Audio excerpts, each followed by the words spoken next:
kita akan masuk dalam firman Tuhan, yaitu proses hidup berjalan terus. Kita boleh lihat dalam Matius 11 ayat 28. Matius 11 ayat 28.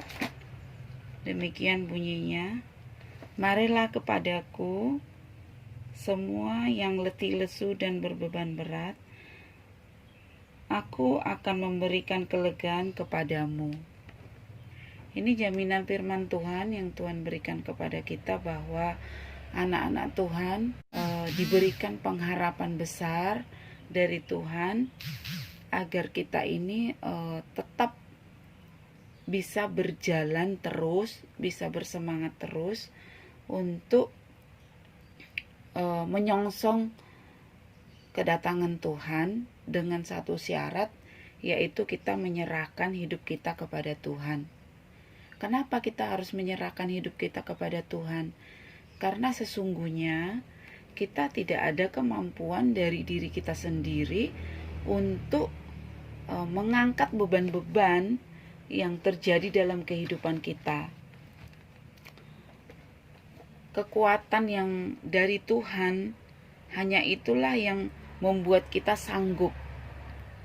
Kekuatan ekstra yang dari Tuhan, itulah yang membuat kita mampu berjalan terus.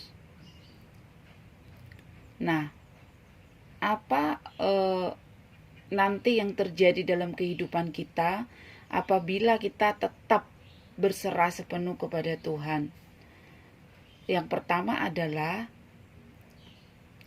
segala rencana kita dalam kehidupan kita itu nanti bisa kita dapatkan dengan cara kita harus percaya sepenuh kepada Tuhan. Jadi apapun yang terjadi dalam kehidupan kita ini, baik itu perkara besar, perkara sedang, perkara kecil, semuanya harus kita serahkan kepada Tuhan.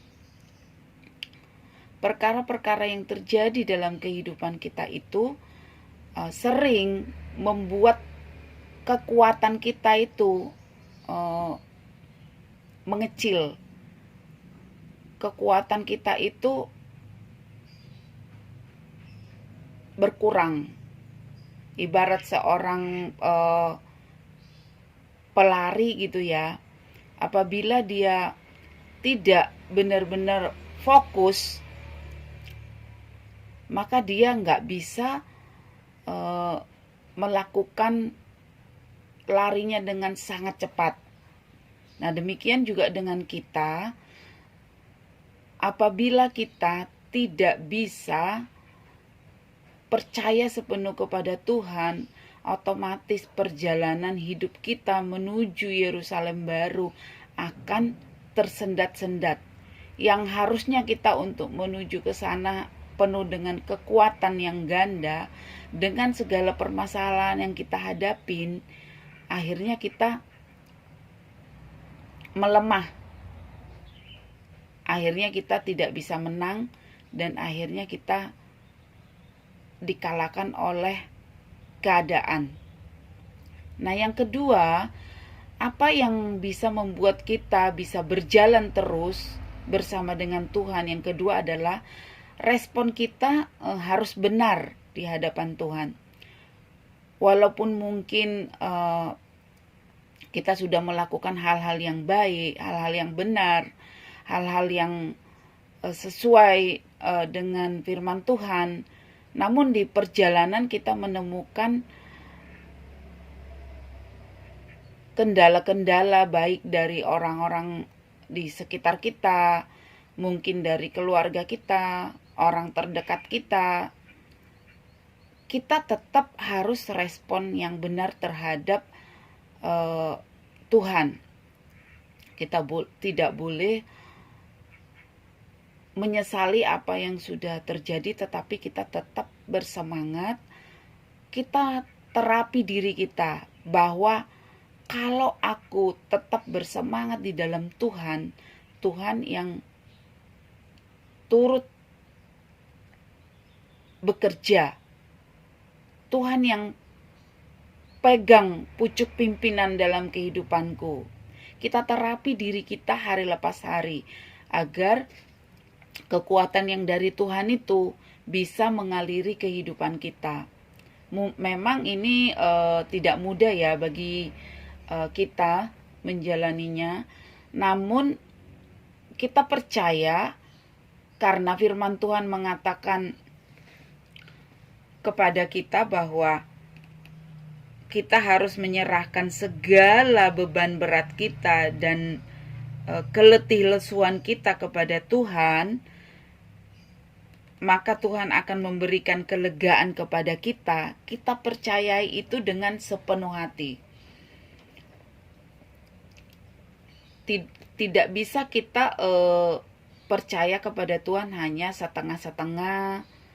Tidak bisa kita percaya kepada Tuhan hanya dengan sekedar saja, tetapi kita harus percaya kepada Tuhan dengan sepenuh hati kita. Nah, kemudian apalagi yang bisa kita lakukan dalam menjalani kehidupan kita supaya bisa berjalan terus ke arah Kristus? Kita harus menantikan Tuhan dengan sabar. Kita tidak boleh marah. Apapun keputusan-keputusan Tuhan dalam kehidupan kita, itu pasti mendatangkan kebaikan bagi kita. Walaupun mungkin saat ini berat kita hadapi, tapi kita percaya bahwa Tuhan itu memberikan itu kepada kita tidak akan melebihi dari kekuatan kita. Kita tidak boleh marah kepada Tuhan. Kita tidak boleh merasa tidak mampu dan tidak sanggup, karena Tuhanlah yang memberikan kesanggupan kepada kita. Nah, apabila hal-hal ini semua sudah kita lakukan, apa yang nanti akan terjadi dalam kehidupan kita yang bisa dikerjakan oleh Tuhan? Yang pertama adalah nanti Tuhan akan memberikan kita jawaban. Mari kita lihat di dalam Amsal 16 ayat 3. Amsal 16 ayat yang ketiga. Inilah yang Tuhan berikan kepada kita.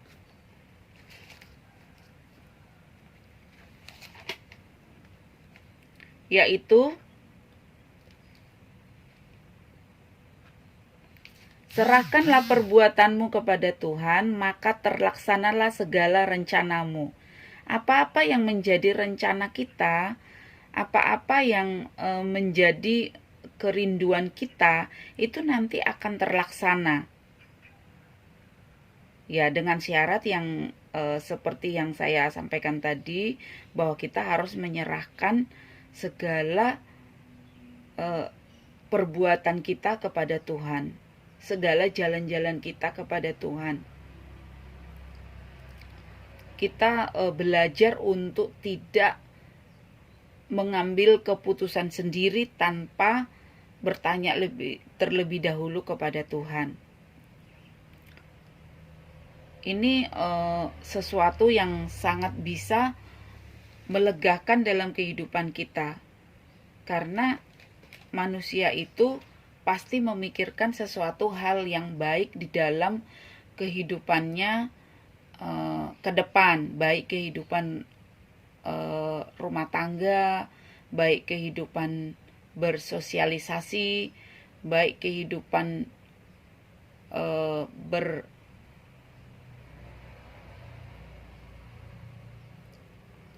organisasi. Pasti kita kepengennya itu sesuatu itu yang terbaik. Nah, kalau semuanya kita serahkan kepada Tuhan, kita akan mendapatkan sesuatu, rencana-rencana kita akan digenapi oleh Tuhan. Yang kedua yang bisa kita dapatkan dari Tuhan apabila kita berserah kepadanya sepenuh hati. Kita boleh lihat di dalam Mazmur 37 ayat 5 sampai 6. Di sini dikatakan, serahkanlah hidupmu kepada Tuhan dan percayalah kepadanya, dan Ia akan bertindak. Ia akan memunculkan kebenaranmu seperti terang dan hakmu seperti siang. Nah, inilah upah yang akan kita dapatkan dari Tuhan, yaitu Tuhan berjanji akan memunculkan yang namanya kebenaran-kebenaran.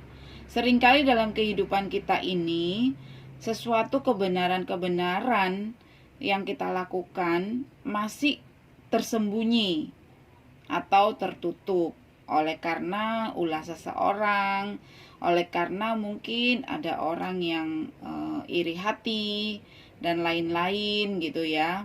Namun Tuhan akan memunculkan kebenaran itu kepada kita apabila kita berserah sepenuh kepadanya. Bahkan di sini dikatakan, hakmu seperti siang. Jadi hak kita yang harus kita terima juga nanti akan Tuhan munculkan seperti siang, yang bisa jadi terang dalam setiap perjalanan kehidupan kita. Jadi kesimpulannya adalah kita kalau mau berproses hidup berjalan terus bersama Tuhan sampai ke Yerusalem baru, kita harus yang pertama punya kepercayaan penuh kepada Tuhan. Yang kedua, kita punya respon yang benar di hadapan Tuhan. Yang ketiga adalah kita harus sabar menantikan jawaban-jawaban yang terbaik dari Tuhan. Kalau ini sudah kita jalankan, maka hak kita akan diberikan Tuhan, dan juga apa yang menjadi rencana kita akan bisa terlaksana juga. Demikian firman Tuhan yang kita pelajari hari ini. Biarlah kiranya Tuhan selalu menyertai kita sampai ke Yerusalem baru. Amin.